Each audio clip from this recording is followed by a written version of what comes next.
Hello and welcome to another episode of Gamecom. Now, I alluded quite a while ago that I was going to take a look at Windows 2000, and that day has finally come. Now, the reason why I haven't been doing a lot of Gamecom episodes is mostly because I've been doing quite a few episodes of the Y series and the Y games, Y movies, Y cartoons over on my other channel, MX Dash. But anyways, so we're finally going to take a look at Windows 2000 Professional. Now, the reason why we're going to take a look at this is, believe it or not, Windows 2000 is actually a really good retro operating system for playing games. I'm going to be silent here.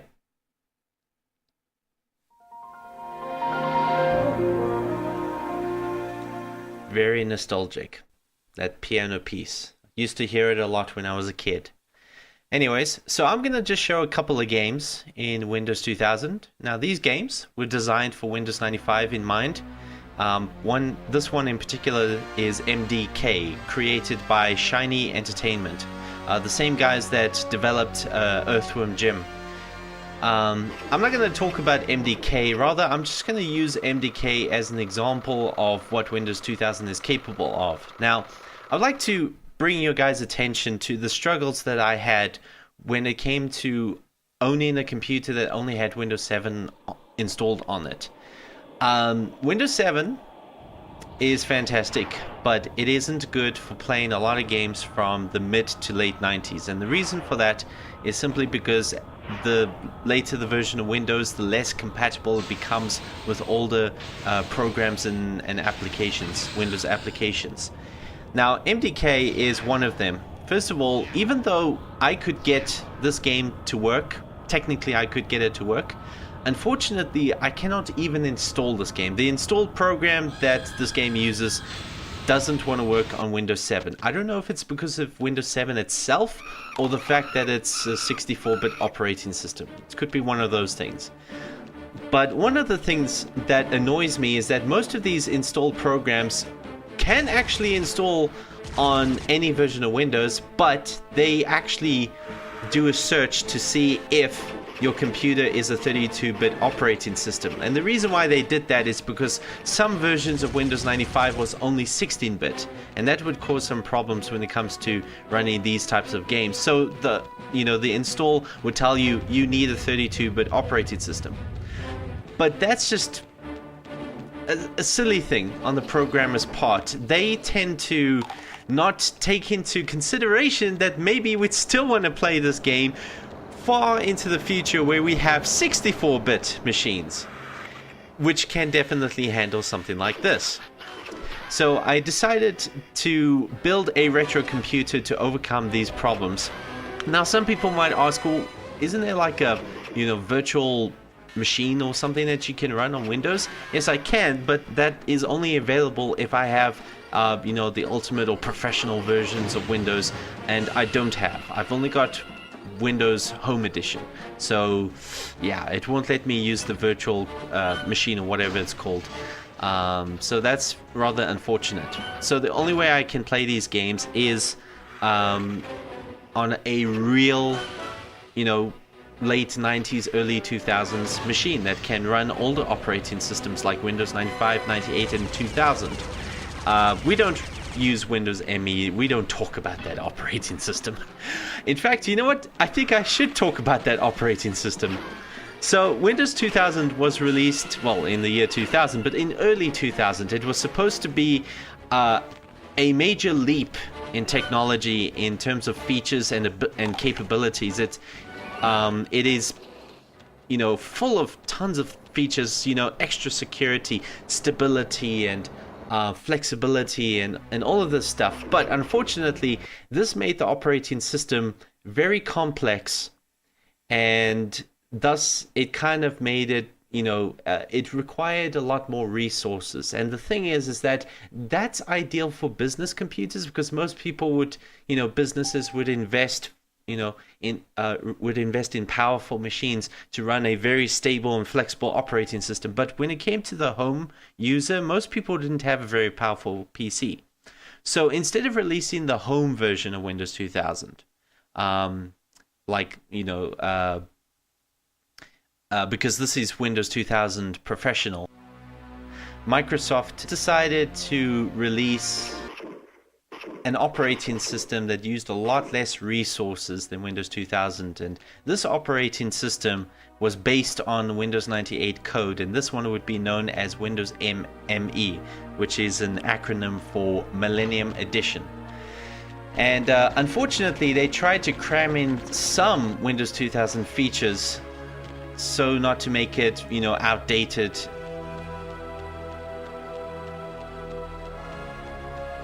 But unfortunately, these new features kind of clashed. These new Windows 2000 features kind of clashed with the Windows 98 code, and that kind of made Windows ME extremely unstable because Windows ME was based on Windows 98. So that was a huge disaster. It was extremely unstable. So some of you guys are probably wondering why I'm playing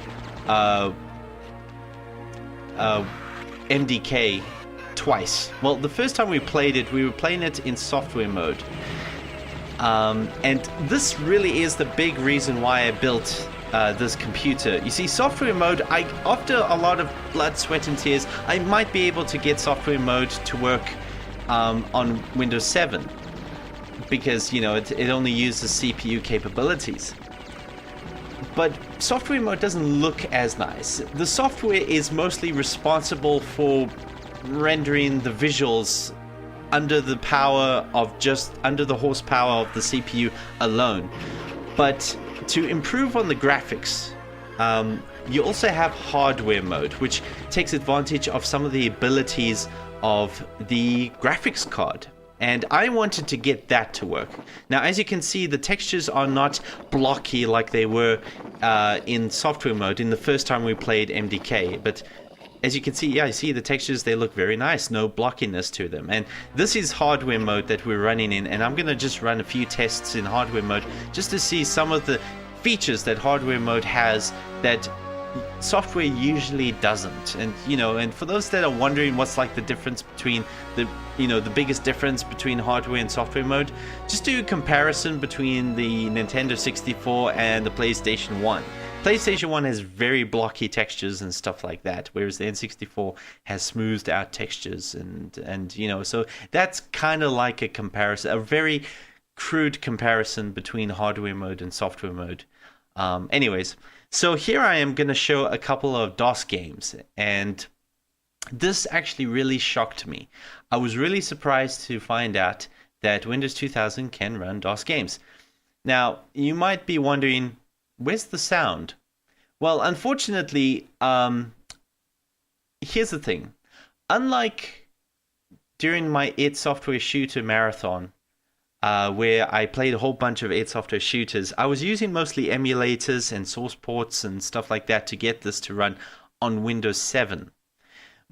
But in this case, we're running this on real hardware. We're running this not using an emulator or source port or anything like that. This is in DOS with Windows running in the background. So the reason why we don't have sound is because, unfortunately, to get sound to work in DOS or DOS in Windows, you need a sound card that is DOS compatible, and I don't have one, unfortunately. So all of these games are silent. However, if I did have a sound card, then this would be my go-to platform for playing games. And yes, a lot of these games, I would actually play them in Windows 2000. As you can see, they work very well. And this is what really surprised me, because a lot of these games, believe it or not, doesn't work in Windows 95 or 98. You actually, to get most of these games to run, you would actually have to exit into DOS to run these games without any hiccup or problems. Now, granted, not all games worked well in Windows 2000, but I'd say most of them did. At least the ones that I had, about 90% of them do work. And that's quite good. So anyways, just want to talk about why I think a lot of people should really consider having Windows 2000 on their retro machines. Now, I'm not saying that it's something that can replace Windows 98 and 95, because, Just like with Windows 7, there are some things that don't work in Windows 2000. Like, for instance, Need for Speed 3, I couldn't uh, install Need for Speed 3 in Windows 2000 for some weird reason.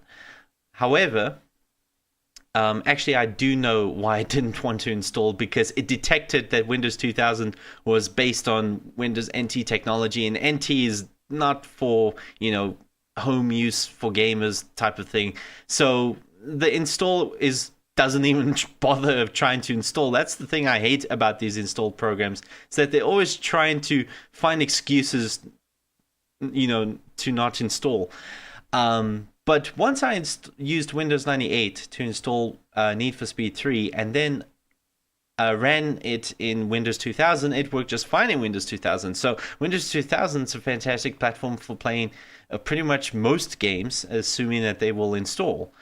Now, the reason why I prefer Windows 2000 over Windows XP is because, well, like you can see here, we're playing DOS games. Well, XP cannot run DOS games. You'd actually have to exit into DOS. The problem is that Windows XP doesn't give you the option to exit into DOS. Granted, Windows 2000 doesn't either, but it is a lot easier to exit into DOS than with a computer that only has XP installed. Here's Mortal Kombat 3, one of my favorite games when I was younger, and my parents, they didn't like me playing violent games, so to make them feel better, I would actually turn off the blood, so there won't be any blood splattering all over the place when I punch this guy. But anyways, Windows 2000 is probably my most favorite operating system of all time. Now, I'm not saying that it totally beats Windows 7 or Windows 10, because obviously, you need those operating systems to run modern stuff. But for what it was back in 2000, it was absolutely fantastic. But like I said earlier, it used a lot of resources because it had so many features crammed into it. So Windows ME was released to kind of make up the home market. And because it was based on Windows 98 code, people that had a computer that had Windows 95 or 98 installed, they could use the same drivers to work in Windows ME. Windows 2000, you needed a new set of drivers because it was a very different operating system. Kind of like with Windows XP, but because Windows ME was such a terrible operating system, Microsoft decided to quickly replace it with a new operating system. But because it takes time to build a new operating system, Microsoft realized that they needed to repurpose another operating system. In other words, they used Windows 2000 for the home version, for the home market, and this operating system would be known as Windows XP. A lot of people don't realize that Windows 2000 is XP. XP is Windows 2000. XP, everything that people love about XP was because of Windows 2000. All of the stuff that were unique about XP that did not exist in Windows 2000 were mostly cosmetic, so-called improvements where they add like shading under the mouse pointer and animation fadey effects and 3D looking taskbar and a pop-out green button, and it's just mostly cosmetic stuff. Now, yes, XP did have some features that 2000 didn't, but they didn't really affect the games. But at the same time, XP has lost a lot of features, like running games in DOS. So the only way to play games is, DOS games, it would be in Windows 95, 98, and Windows 2000. So why do I prefer 2000 over 98 and 95? Well, I'll show you.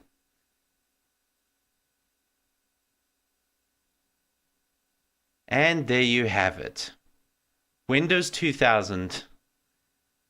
I honestly thought that Windows 98 was going to be just as capable as 2000, but since it is an older operating system and it came out when DOS was a little bit more relevant, but no, Windows 98 is just not as good as running DOS games.